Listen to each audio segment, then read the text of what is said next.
Good afternoon. Welcome to the FTD University webinar titled Quality Matters, Improving Customer Satisfaction. Today, you will learn tips for implementing quality checks and standards to help drive customer satisfaction and loyalty. FTD Senior Manager of Quality Assurance, Keith Harbison, AIFD, will be leading this informative webinar. With more than 30 years of floral industry experience, including ownership of a flower shop and a floral design school, Keith manages the Quality Services Program at FTD, working directly with member florists. In addition to managing the test order management process and member florist performance, Keith also works with member florists to identify solutions for business process improvement. Once Keith is finished with his presentation, we're going to open the webinar up for questions. If you have a question, simply type it in that question box on the upper right side of your screen. Go ahead and feel free to submit those questions during the presentation, and we'll just hold them until the Q&A portion of the webinar. So without further ado, I want to turn the call over to Keith to begin the webinar. Keith? Yeah, thanks, Janet. Good afternoon, everybody, and thank you for spending your valuable time today with us. As Janet mentioned, my name is Keith Harbison, and as a retail florist and a shop owner, I learned the importance of a strong, well-defined quality approach to business. Today, we're going to explore what that means and where you may have opportunities to implement these best practices or improve on your processes. So let's get started here. So let's define quality. So the Business Dictionary defines quality as, in manufacturing, a measure of excellence or a state of being free from defects, deficiencies, and significant variations brought about by the strict and consistent adherence to measurable and verifiable standards to achieve uniformity of output that satisfies specific customers or user requirements. Kind of a mouthful, right? But if you look at it, and you think about the floral industry and our florist business, essentially we're really just mini manufacturing companies, right? We're taking raw products, and we need to make sure that we watch the quality of those raw products as we build those into a finished product, and hopefully something that will wow the customer and provide the customer with meet their expectations. But this is probably our view of what the definition might be. But here's probably what the consumer more thinks about. Quality is nothing more or less than the perception the customer has of you, your products, and your services. So much more simple approach, and they don't have to worry about how it got there, but they just want to make sure that it is everything that they've expected and that we've met what their wants were. So as we look a little further, having a good quality program has its benefits. So looking at a good quality program will allow you to reduce some costs. One example of that might be if you have a strong, robust sourcing approach and you bring good quality products in, and then you have a strong care and handling program, you'll increase base life, you'll increase your cooler storage, and in turn reduce costs. And then, of course, lower costs means more profits. So there's two benefits that play off each other right away. A good quality program also works towards customer retention. So getting those customers and keeping those customers can sometimes be a real trick in a industry that has perishables, right? And not only the retention of those customers, but then those customers who are loyal to you, they will sing your praises to other people. So you'll actually be able to build your client list as you move forward. Another really important part of having a good quality program is traceability. So for those times that you have some type of a failure in your delivery of service or your creations, you want to be able to kind of trace that back, and you want to find out what the root cause was. So it's real important to have that ability. And then I think productivity improves. As you streamline processes, you kind of get rid of all the minutia of bad product making its way to maybe the design table or something like that. That kind of halts those good flows of your business. So again, really important to have that quality program, and you'll really see the benefits throughout your business. We also should understand that the customer, what the customer's interpretation, what the producer's interpretation or the florist's interpretation is slightly different. the customer is really going to focus on the quality of the product or the service. And then they may take what you provide, and they're going to compare you to the marketplace. And so, which is quite different from really what the producer, or the florist in this case, is we really want to measure the degree to which the product or the services were produced, right? If we take care of the business on that end, then the customer is going to always be loyal to your business. So here's some good quality management checkpoints. Kind of, I think, should be part of your everyday business or your everyday routine, and it really starts with good quality planning. And this means, you know, developing goods and products that are really going to meet your customers' expectations. So getting to know what your customer is or who your customer is very important. And so an example here may be maybe your consumers are more interested in you know, arrangements that last a long time. So you may plan products and things that would have more vase life, using flowers that have more longevity. Or maybe it's just the reverse of that. Maybe your clientele really doesn't give a hoot about how long the flowers are going to last, but they really want that wow factor. So you may bring products into your business and kind of go along that path. So good planning is certainly a key point. And then you have to have a good quality assurance program too.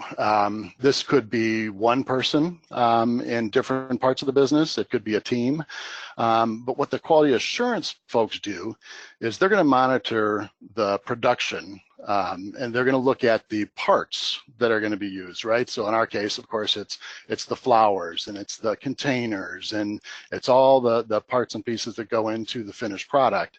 And their job is to make sure that to create efficiencies and things at the design bench. For example, they would make sure that the flowers are ready, they're at the right cut stage, they've been hydrated properly, and following those good best practices that you would have in any care and handling program. And then the next step really is quality control. And this is somebody that will be in place to focus on the finished product. I find this area to be kind of one of the most important, you know, because this is probably your last stop out the door. This is where you may have somebody in place, and for instance, it could be a driver that has some knowledge, somebody that you've educated to understand what to look for, and they're going to look at the finished product and make sure it's free of defects and meets the specifications and matches the order, all those details that are so important to the customer. And then the last part of the quality management checkpoints would be quality improvement. So here you want to kind of weed out what's working, what's not working. You want to, I like to say, improve or remove. You know, if it's something worth saving, then maybe you have a chance to improve it and make it better. But if it's just a failure altogether, remove that type of product from your inventory or from your selection, or that maybe it's a service that you want to remove. But if you just get rid of that and focus on something else, I think you'll find some big wins down the road. So how do we meet customer expectations? You know, quality is really critical to satisfied customers. Customers really do consider more than just price, right? The price might be something that attracts a customer.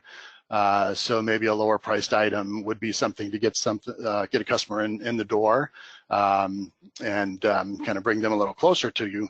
But certainly they're also going to worry about quality. I mean, how many times have we said as consumers that all I want is I want a product of good quality that doesn't cost a fortune, right?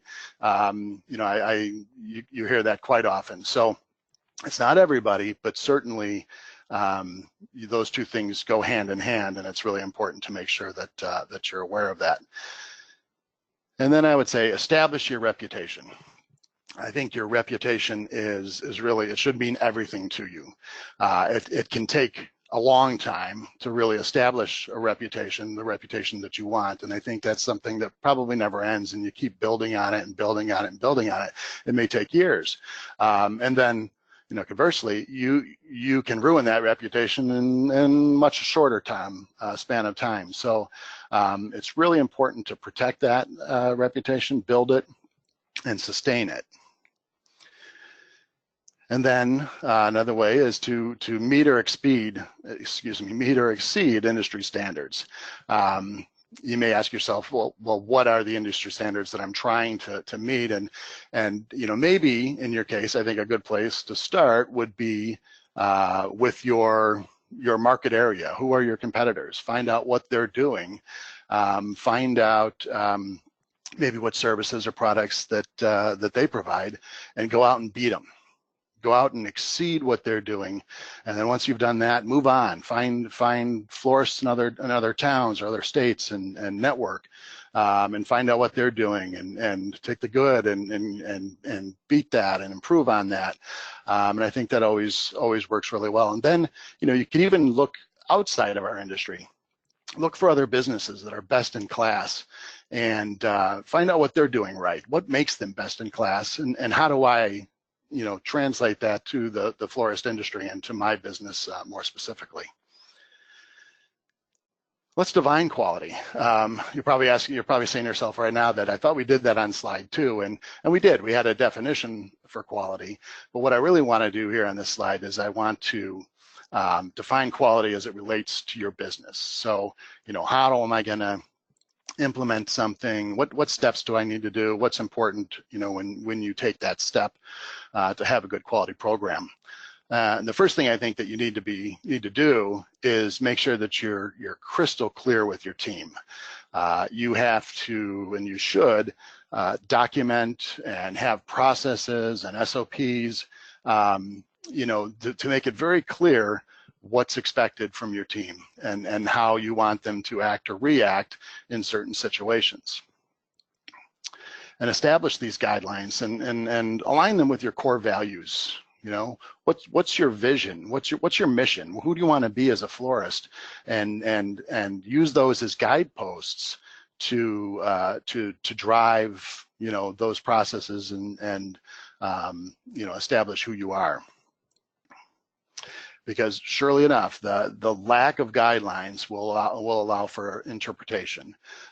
So imagine you have an employee, you haven't been really clear, you really haven't set this up with your employees, and you have a customer issue come in. There's an escalation that needs some type of resolution, and if you don't have clear guidelines for certain, that employee, may be a great employee, but they're going to find a path to that resolution, and it may be theirs and not something that you would want to have done. So it may not be in line with your core values. So really important to make sure that you follow through on this step.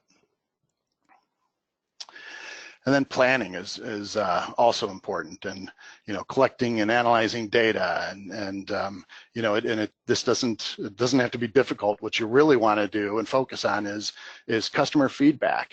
And I think quite often we may shy away from what the customer wants to tell us, especially if it's bad. But this information you should treat it like gold, because this will be your guide to tell you how to improve, or to give you feedback on from the customer on what they want or what their expectations are, and that makes it easy. Once you have that information, the hard part is getting that information. The easy part is probably trying to execute on that.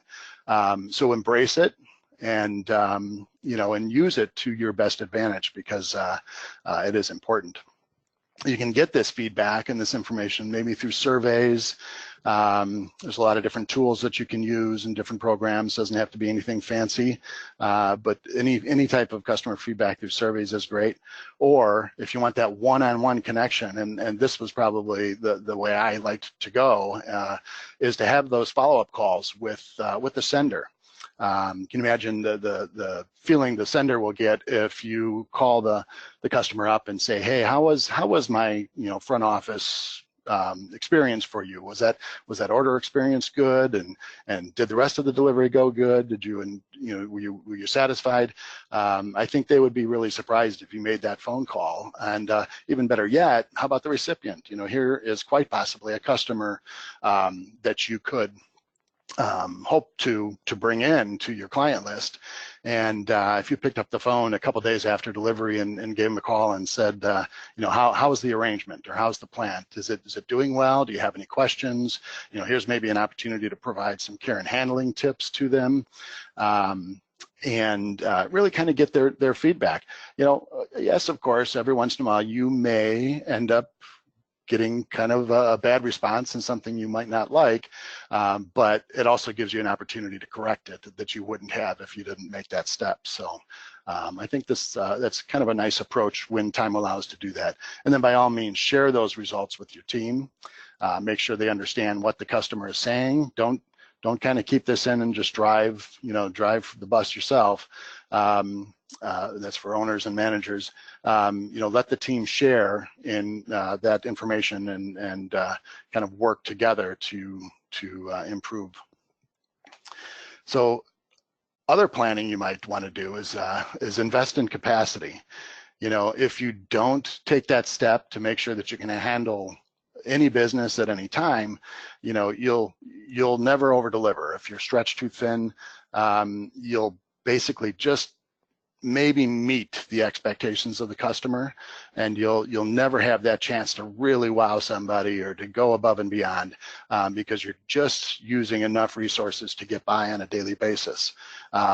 Yes, there's an expense to doing that, but also if you plan to grow, and if you plan to really be that standout florist in your market, investing in a capacity is very important. And quality depends on the ability to exceed expectations, right? That's where somebody can say, wow, that's a really good quality florist, or and if you really can go out of your way to meet those and beat those expectations, it's just really to your advantage.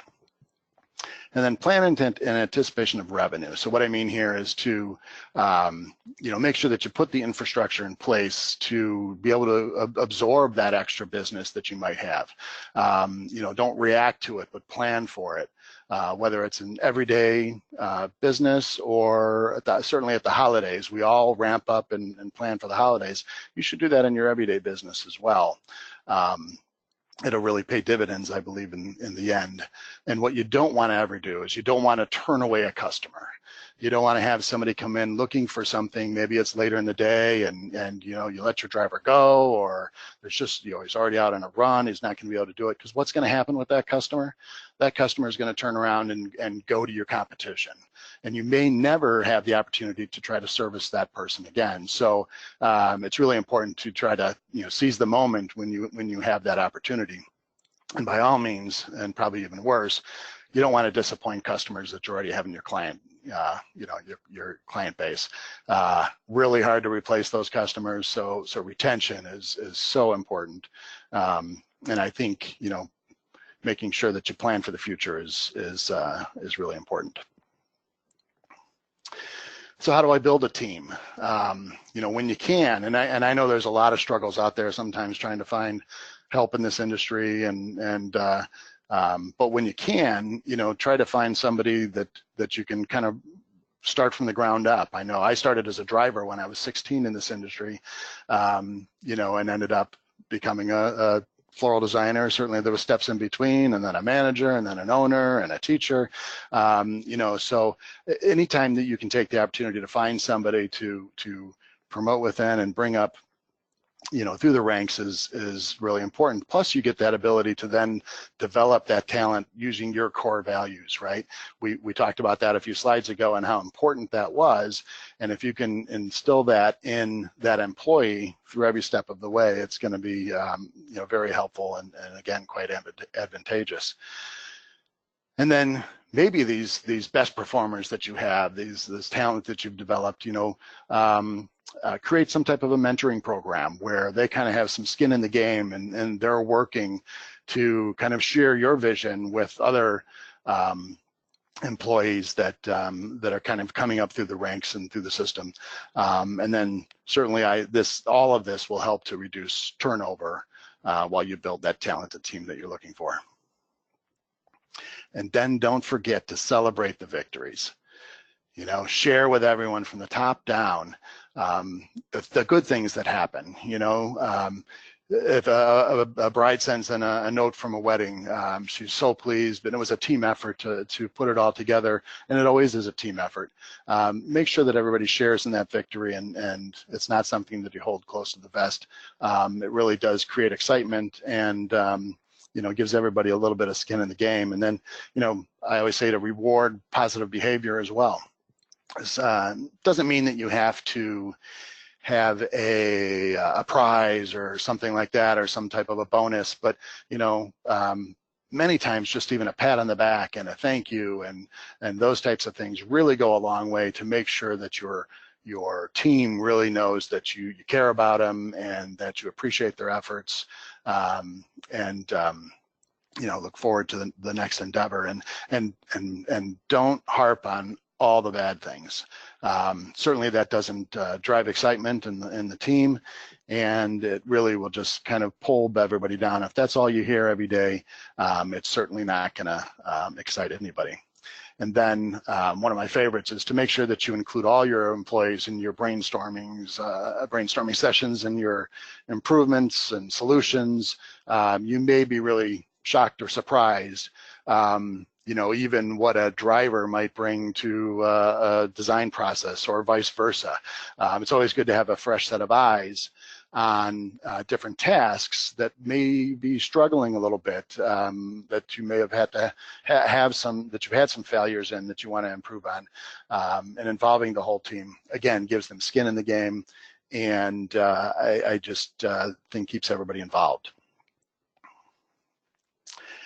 Customer service, so kind of within your quality approach, you want to make sure that you have a real strong emphasis on customer service itself. And the first thing you want to do to try to understand whether you do have that or not is you really need to measure your level of service at the starting point. So perhaps you want to, if you have the ability to monitor some calls, if there's some type of a customer service interaction with one of your clerks or your designers or drivers, or you could again survey your customers to find out what that service level is. So find some way to measure that so you have a benchmark. And then share with your team, again, how important employee behavior is. And what I mean by this is, I remember from years ago, I took some classes, and, they always say that if you're smiling, while you're talking to a customer or something like that, that they can, even though they can't see you, they can feel that through the phone, and it, it sometimes can help de-escalate a situation that might be kind of rough. And so the employee's behavior to the consumer is really important in trying to find that positive resolution. And then, of course, you would think you wouldn't have to say this, but the importance of what a good customer service or excellent customer service means to your overall business. You certainly will hear a lot more negative, or you'll find things on Yelp reviews or things like that. You'll always get those out there, and those are kind of tough, and very seldom will you see somebody post something that's positive. But boy, it would be great to always give them a chance to make sure that they have that opportunity to view your business as positive, especially in a rough situation. So the importance of an excellent customer service team should be part of your mantra. And then always have customer-friendly policies. While you don't want to give the store away if you have some type of a refund issue or things like that, it shouldn't be a slammed door where there's not some type of compromise. After all, if you take that approach, you most likely will never see that customer again. You don't want to be taken advantage of, but again, there's got to be some fair common ground that you can get to. It's tough in this industry, right? Because we are an industry with perishables, and things do happen. But kind of working through those, I think, is a really positive step. And then remove any employees who don't share your vision. Since these employees have such a great connection to their customer, and it's usually a one-on-one interaction, if it's not working, then unfortunately you're going to have to part ways to make sure that you have that excellent customer service culture. Wanted to share a couple quotes here with you today, and here's one, the top one here from a customer service expert. Customer service isn't a department, it's a philosophy. I'm sure you've heard things like that before, and you talk about customer service being part of your culture, and that's really kind of what this gentleman is saying here. And down below is Jeff Bezos from Amazon, and he says, if you build a great experience, customers tell each other about that. Word of mouth is very powerful. Of course, we've heard this from many different people for probably all of our life, right? How important word of mouth is for a business. And certainly here's somebody with a crazy successful business that is still using a quote like that from years ago, right? A couple more here. So customer service is a voluntary act that demonstrates a genuine desire to satisfy, if not delight, a customer. The couple words that pop out of here for me are voluntary and desire. So that's what you need to build into the behavior of your customer service agent, so that it's just automatic. That's what they do. If they know what the guidelines are and the guideposts are, these things will be automatic, and that's just the culture, and that is the responses, and that is the resolutions and things that they will actually respond with. And then here, the granddaddy of them all, right, Henry Ford. Quality means doing it right when no one is looking. I don't even know how you add anything else to that. And I think if you look at the quotes that I mentioned here, the one common thing that you see mostly is how much it is part of your culture, and how much of it needs to be part of your culture, and it shouldn't be something you have to think about once you have a good program in place. So here, what happens when you do have an issue? What is a good way to deal with that? How do I avoid that in the future? And so, depending on how many processes and procedures and things that you have in your business, I wanted to kind of share this procedure with you. It's called corrective and preventative action, or CAPA. And really what this is it's a system that helps you identify issues, work on those issues, and find ways to avoid them in the future. So at a very high level, I just wanted to kind of share with you that, you may identify an issue, or an issue will present itself, would be the first reason why you are going to probably enter into the CAPA process.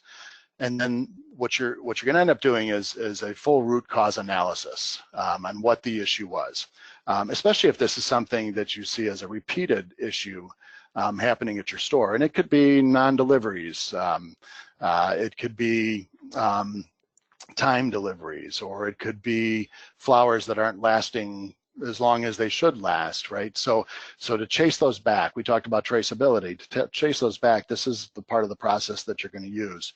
So the root cause analysis, and very important, make sure you understand and create a fear-free environment. So this process isn't about pointing the finger or finding out who's at fault and putting the blame on somebody, and because that's not going to solve the issue.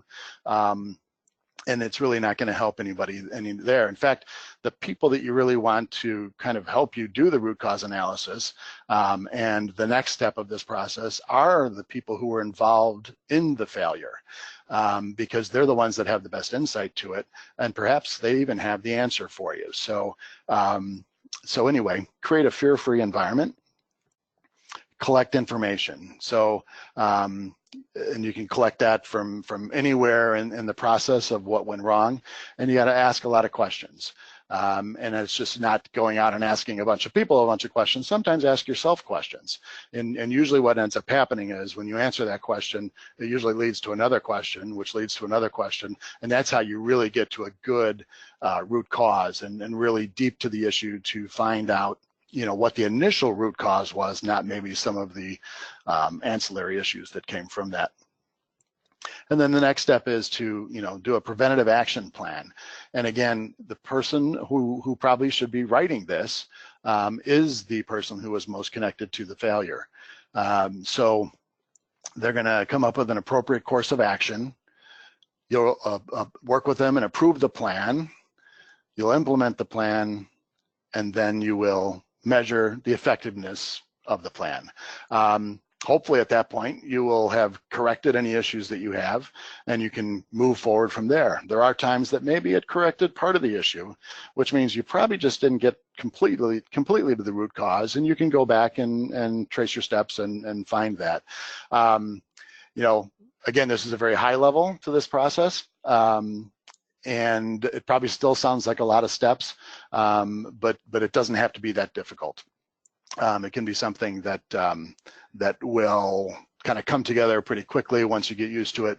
And I think you'll find that when you put an actual process to this type of thing, you really will, identify what that issue is all about. So here's a few quality checkpoints that I kind of wanted to put and talk through. These are probably more related to the industry itself. And we'll just kind of tick through here real quick, and these may be things that you're already doing. Maybe that you do a few more things that I mentioned here, but I think it kind of gives you maybe places that you can actually implement some of the quality program into. So I asked the question here, do you have a system? And I don't mean do you have a machine of any type. What I mean is, do you really have a process, right? So when you get an order that comes in, or you have a customer comes in, the first thing you want to do is, when you're working with them, is to set expectations. Make sure that you understand what their expectations are, and then make sure that you help them understand what you can deliver. So set those expectations right out of the gate. When you receive the order or take the order, whatever it is, make sure that you have all the information that you need. Don't miss something that's going to cause some type of failure down the road. Make sure that your team is thorough and you have a process in place that will help you get to that point. Do you have an order queue? Is there a process of what happens after I have the order, it's paid for, the customer's gone? A same-day order maybe goes one way, but maybe there's a future order that kind of goes somewhere else, whether it's a hook or whether it stays in the system or something like that. Whatever that process is, it needs to be followed every time so that you don't perhaps lose an order or misplace something that gets left out. Prioritize.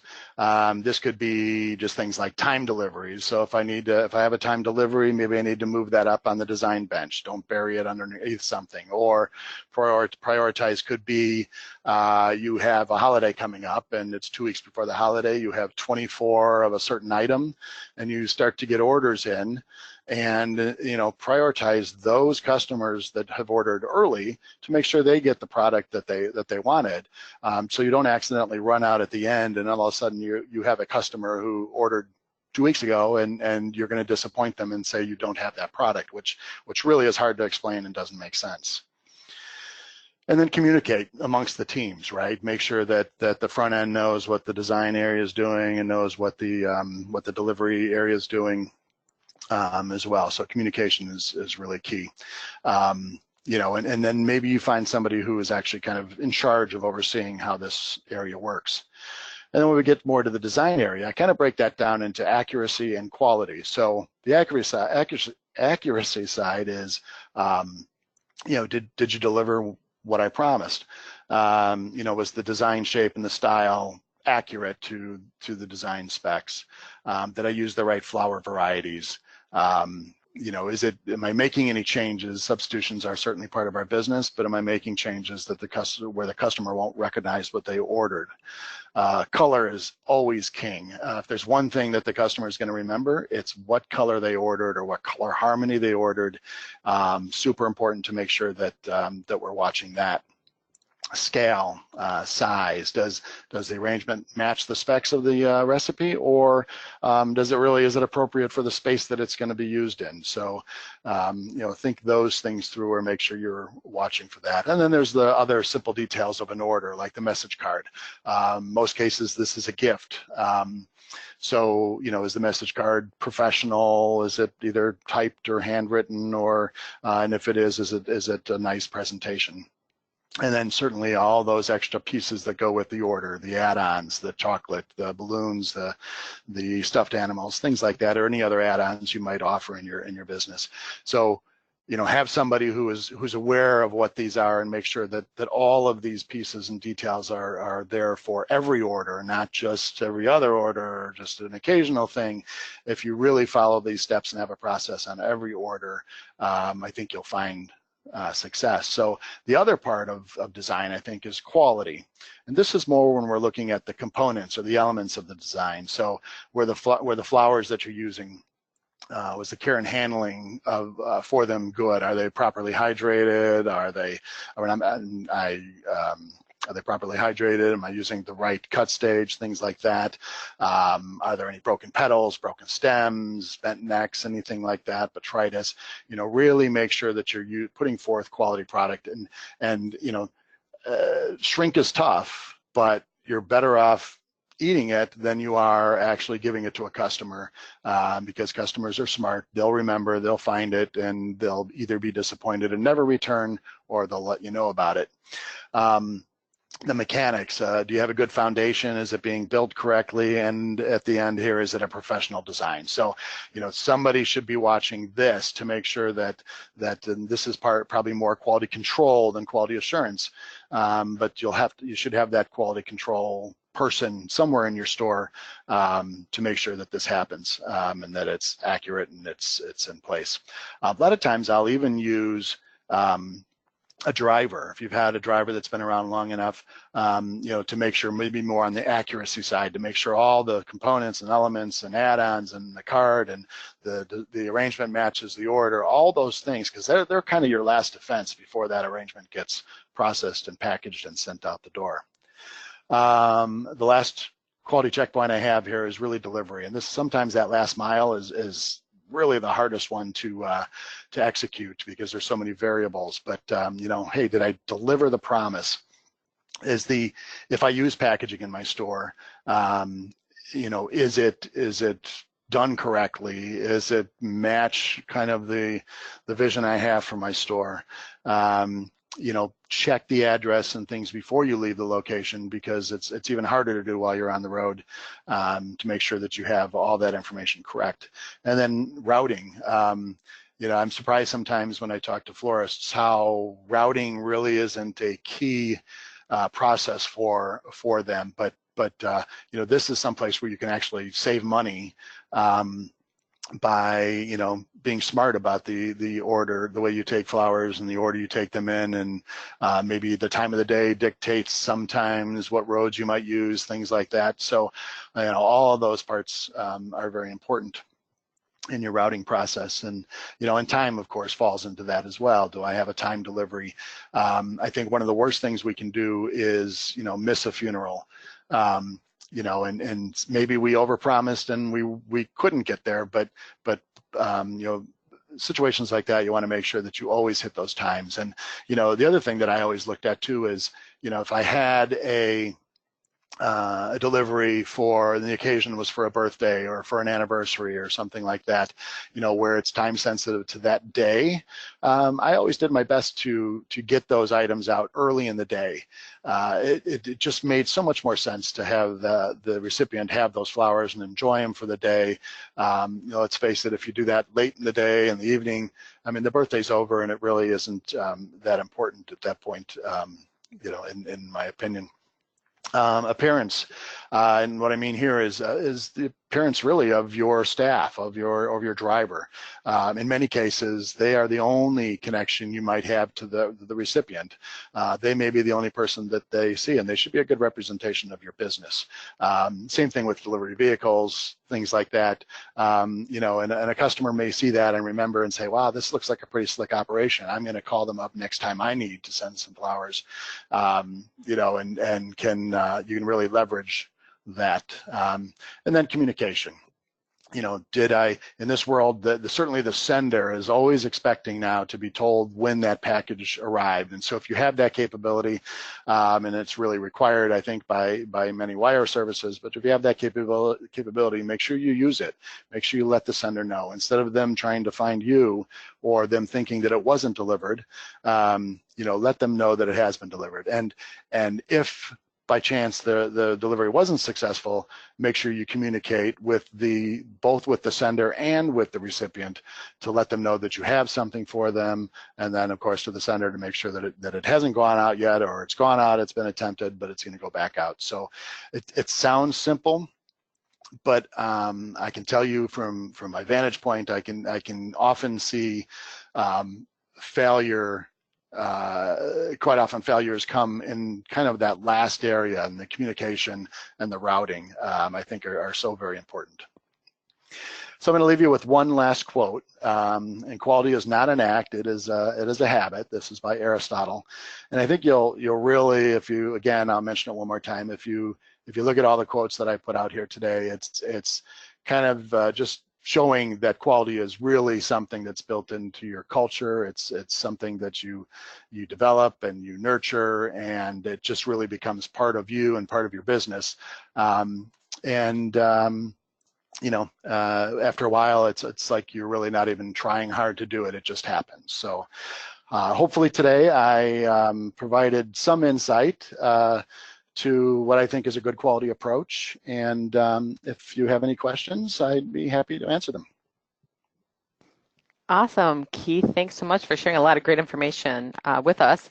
As Keith mentioned, we're open for questions now. So if you have a question, type it in that question box that's on that upper right side of your screen. We do have a comment that Kai wanted to share with us regarding the follow-up calls. You had mentioned follow-up calls earlier in the presentation. He said for 7 years, he personally called every recipient to see if they were happy with the delivered product. Most felt annoyed that he was calling them, but some felt that it was a great opportunity to ask for what they wanted instead of what the sender ordered. And he was somewhat happy with that, as he recorded their taste preference in his FTD computer records, so that hopefully the next time the sender ordered, he'd be able to successfully advise the sender on what they should send to kind of make their recipient even happier. So he wanted to share that with everyone. And then we do have a question from Brenda. She just said, wow, you gave a lot of information. She's not even sure where she's supposed to start now.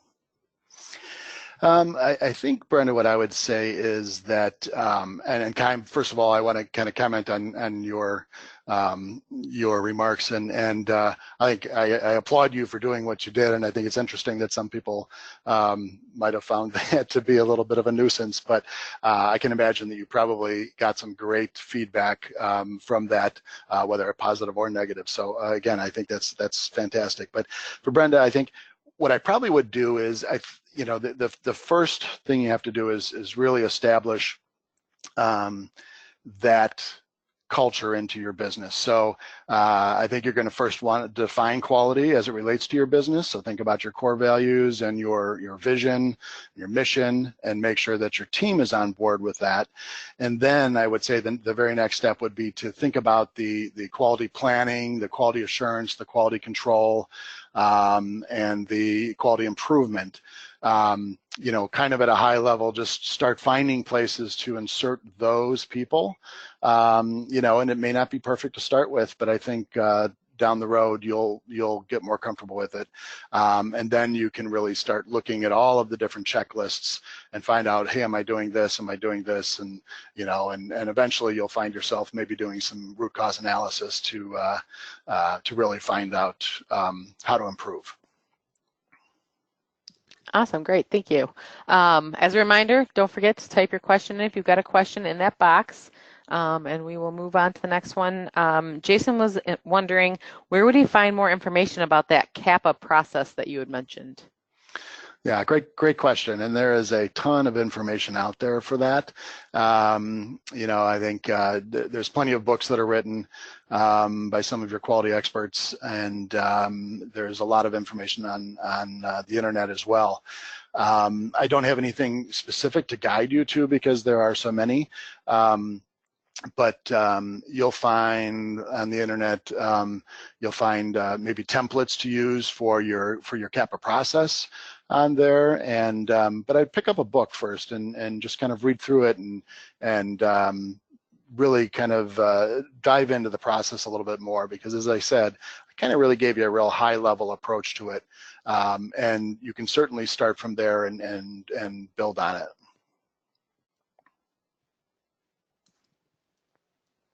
All right. We've got another comment. Kaim is giving us some more to share. So he said, your quality checkpoint is probably the most spot-on set of points in the webinar. Did I deliver the promise, i.e., what I and the sender agreed to? But this has its limitations, as numerous times in his career he's agreed with the sender that we would deliver X, only to discover that the sender decided he or she didn't like the delivered product. For example, I got an order from .com for funeral arrangement in pink. The deceased was a male, so he was asked to do it over in yellows and oranges. The recipient was really upset about that. So today a customer asked for a luxury item from the website in a plain vase instead of the heavy vase. When the sender saw it, she didn't like it. So this question is, do you have any suggestions on how to prevent these exercises in futility? Yeah, I think that can be difficult when, if I'm understanding the question correctly, I think it's difficult maybe when a consumer is purchasing from an image, maybe rather than out of a cooler or something like that, where they're seeing the three-dimensional product. You know, I think what I've noticed over the last several years being here at FTD is that 9 times out of 10, if the color is correct, the color harmony is correct, your focal flowers are correct, if you have to do some substitution with the with some of the flowers, just let it not be your primary or focal flowers, and then I think the design, I think you'll have a lot of success with that. I think where many florists get in trouble is when they try to stretch a little bit too far to make sure that they offer something to the customer. But I think the customer would rather know up front whether you're going to be close or not to be successful. I think, you know, there may be situations where, for instance, with a wire service, where there's a certain design that just really doesn't work for you. And I think it's okay to decide not to always fill that design. You know, if there is, I think most companies would welcome your feedback and help to improve certainly their offerings as well. All right, thanks, Keith. It looks like we're out of questions for today. You had a lot of great information. Everybody's digesting still. So Keith's email address is on the screen. So if anybody has any questions, feel free to send an email to Keith, and he'd be happy to address those in the future. We just want to thank everybody for attending today's webinar. If you missed a portion of the webinar, you want to view it again, there was a lot of great information in there. The replay will be available on the FTD Mercury Network Florist YouTube channel later this week. And then, as always, we'll be sending you guys a very brief survey to gather your feedback on today's webinar. Ask you to please just take a minute to complete the survey, help us improve future webinars and other education programs for you. Our next FTD webinar is scheduled for Tuesday, November 12th. Glenna Hecht, the president and founder of Humanistic Consulting, will share strategies and practices used by high-performing managers to recruit, hire, and retain the most qualified, results-focused candidates for the job that will thus impact the revenue, service, and profitability of your organization. The registration is already available at ftdi.com, so be sure to register as soon as possible and reserve your spot for that webinar. Again, thank you, Keith, for providing great insights into a best practices approach that will make quality part of our business culture. This concludes FTD's webinar, Quality Matters, Improving Customer Satisfaction. Thank you, everyone.